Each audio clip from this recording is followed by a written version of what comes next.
मैं विनोद भट्ट। आप देख रहे हैं विचार क्रांति न्यूज। सत्य की आवाज जनता के साथ में आपका स्वागत है। एक नजर आज की बड़ी खबरें पर। नहीं, આ અમારો એક ફરજનો ભાગ છે.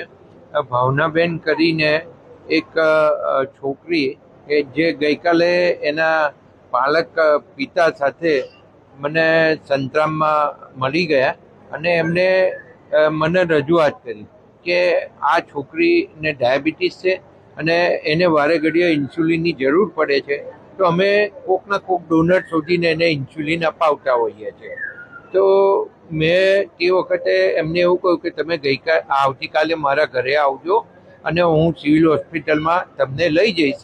અને આજે જોગાનું જોગ અમારો અહીંયા આગળ પ્રોગ્રામ હતો. એ પ્રોગ્રામની અંદર મેં એમને અહીંયા ભારતીબેનને બોલાવી લીધા, એના પાલક પિતાને પણ બોલાવી લીધા.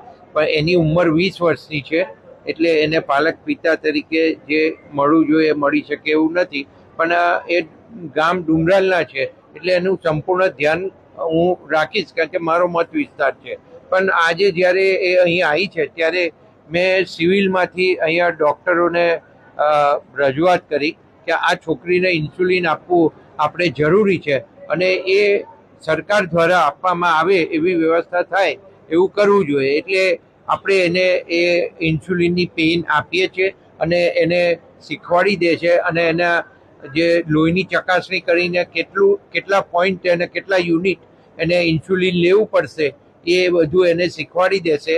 અને એની જોડે એના જે પાલક પિતા તરીકે કામ કરે છે એમને પણ શીખવાડી દેશે અને બનતી બધે મદદ કરી અને આ છોકરી સર્વાઈ થાય એવા અમે પ્રયત્નો કરવાના છે.